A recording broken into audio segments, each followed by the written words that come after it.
Do pyramids have any spiritual significance? Pyramids. You are neither a pharaoh nor are you dead.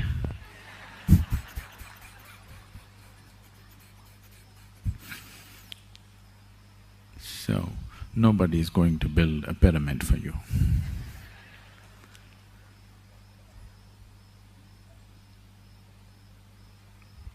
Do pyramids have any significance?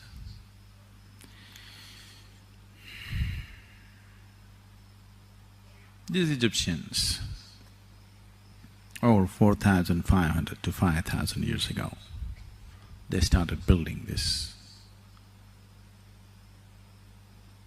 Pyramids is what you have heard about mainly because it is always the Westerners who write books. Generally the Eastern people, they see something, if it overwhelms them, they just shut up, they don't say anything. But it's a Western mind, the moment they see something, they have to write a book on it. There are pluses and minuses to this. Lots of minuses, but lots of pluses, otherwise you wouldn't have heard about the pyramids unless you went there. Because it's the Western minds which generally talked about it, they only talked about the pyramids of Egypt because they're very death-oriented. It is because of this, the obsession with pleasure. Death and pleasure are very directly connected. People always think life and pleasure are connected. No, death and pleasure are very directly connected. There are over 3 million stones, each one of them weighing over 20 to 25 tons in one of the largest pyramids that are there. And it's a fabulous engineering feat, no question about it. Fabulous, fabulous engineering feat. We have to marvel at their engineering skills. But about their knowledge about afterlife,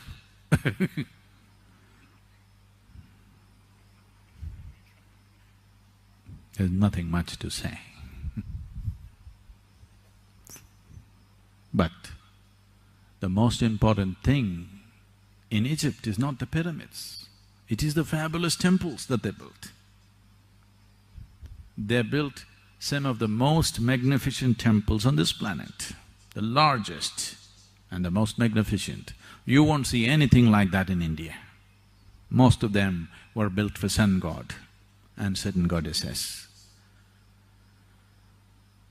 The sun god in Egypt is referred to as Ra. What do you call sun?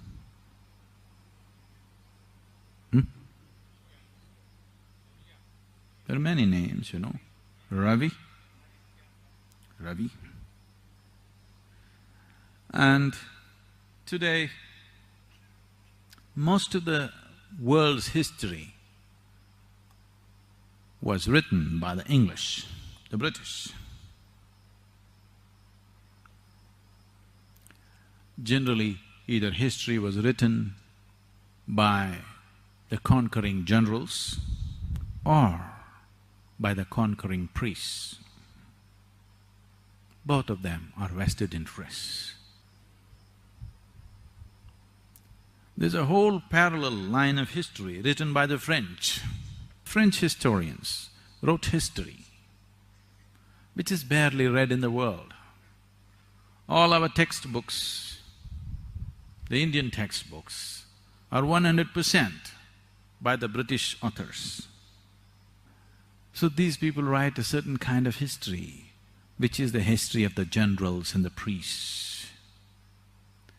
But the Egyptian culture is all about temples, huge. Somebody worships a pyramid, which is a place of death. So they are very death-oriented. So when they saw the temples full of life, music, dance, revelry, life, they didn't like it. It looked most irreligious to them.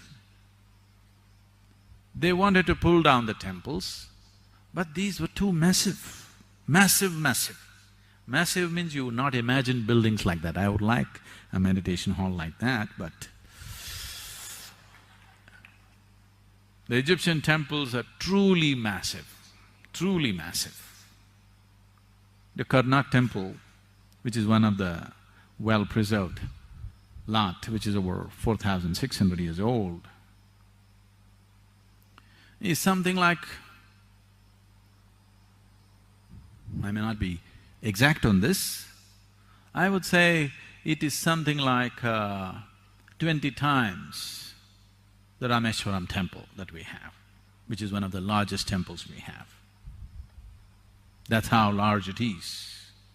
And in terms of its height, it is running into, really fabulous heights. Above all, what kind of devotion must have driven these people 4 millenniums ago to handle rocks like this? Some of these pylons which they have made, which have made them stand up, which have been transported hundreds of kilometers down the river Nile and erected, they are stones which weigh over 400 to 500 tons, running to 27 meters tall.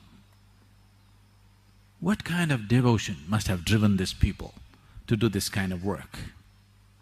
No machines, no trucks, no cranes, just human beings.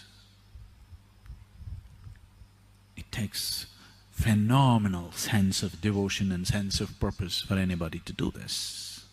And today French historians are writing that Egyptian culture was connected with the Vedic culture 7,000 years ago.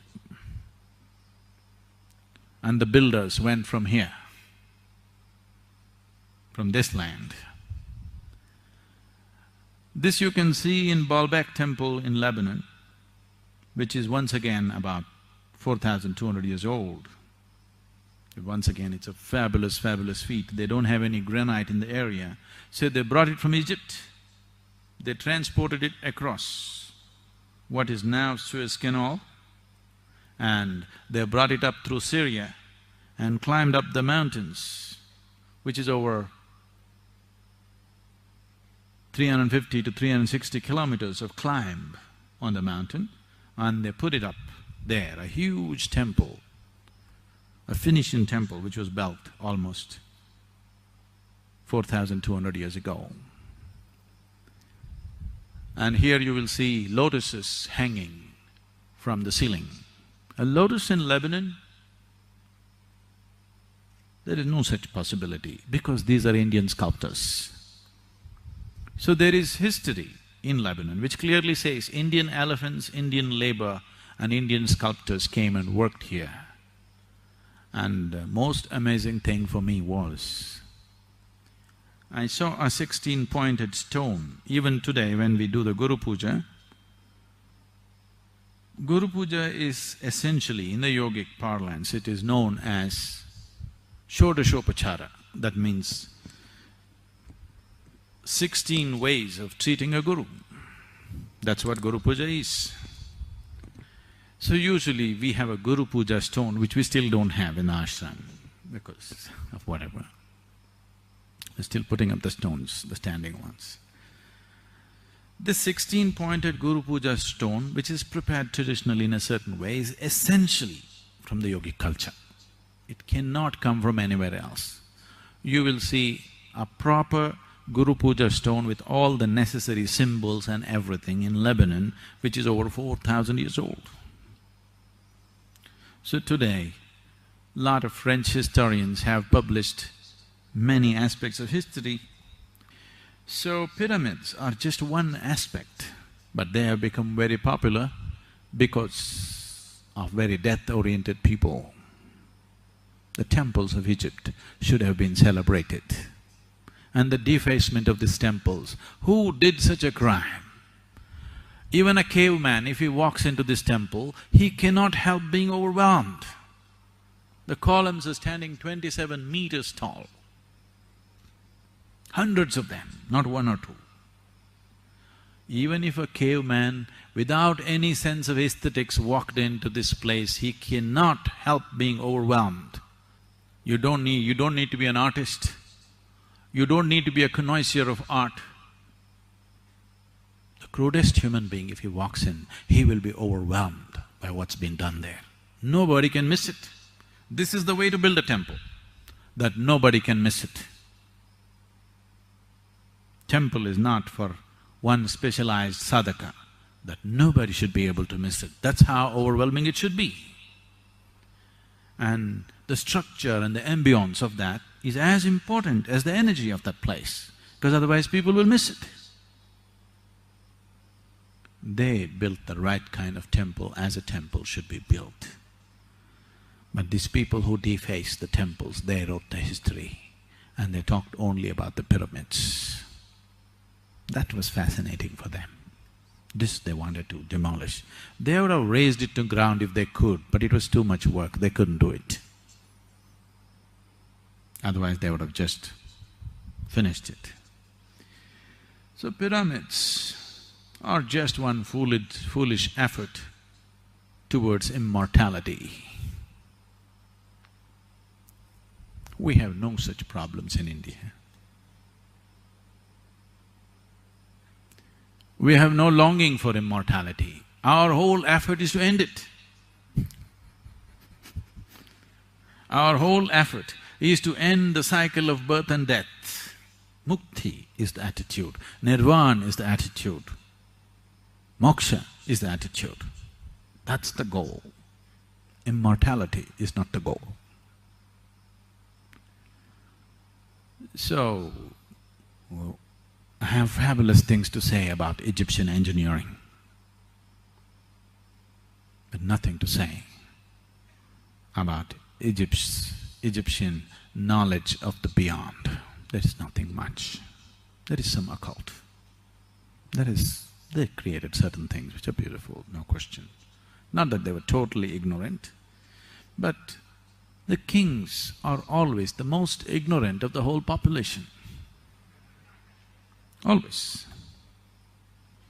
They are the most egoistic, the crudest, most ruthless. They will become the kings.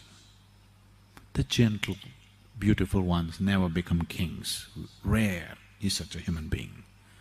Rare is such a culture that once in a way they saw a gentle, beautiful, enlightened king.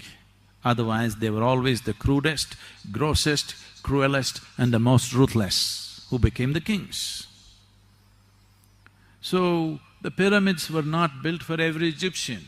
It was built only for the pharaohs, who were the kings, who had a stupid belief that they will come back again and occupy the same old broken body. I don't know why such a wish. There are enough women in the world, you can get into their wombs and come back with a brand new body. I don't see. What is the point preserving the body, keeping your liver in a pot, keeping your heart in a pot? And now tourists are gazing at your heart and liver. People are dying to take a picture with the pharaoh's heart. Pyramid is a powerful form because it's preservative in nature. Some time ago I told you, there is no problem in the grave. But graves have their own problems, because after I went into these pyramids and saw, just recently, I went into these Egyptian pyramids and saw graves have their own heavy problems. Mrs. Peabody, okay with the name? Mrs. Peabody was a hypochondriac, all the time worried about that something, some ailment is catching up with her. So she bothered her physician so badly, all the time, every day she comes up with a new complaint. And the doctor knew she's making it up all the time because there is no other way. If nobody pays attention, if nobody touches you and sees every day, you think you're going to die. So the doctor just started giving her aspirin under different names. There are many companies. Every day a new prescription, same aspirin, new prescription. And she would feel better, tomorrow she comes up with a new problem. One day she came and said, I have chest pain. Doctor gave her aspirin. That evening she died. This was real. The doctor felt very bad. He just assumed that she is still making it up. 3 days later, the doctor died. Not because of this, he just died. Everybody dies, you know. A day this way or that way. And it so happened, they found him a plot, a grave plot, right next to Mrs. Peabody's. And he was buried. And there he heard a knock on his coffin. He said, who's that? I said, why, doctor? It is me, Mrs. Peabody. Do you have something for worms?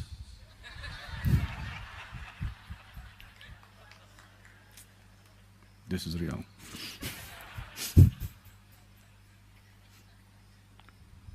So, just to dodge the worms, the trouble that the Egyptians took is unbelievable. You know, you heard of the mummies? They took the liver out and put it in a can of something, they took the heart out and put it in another pot, they put different parts of the body, and then they wrapped this up and wrapped this up in so many different ways, an elaborate process. And then this building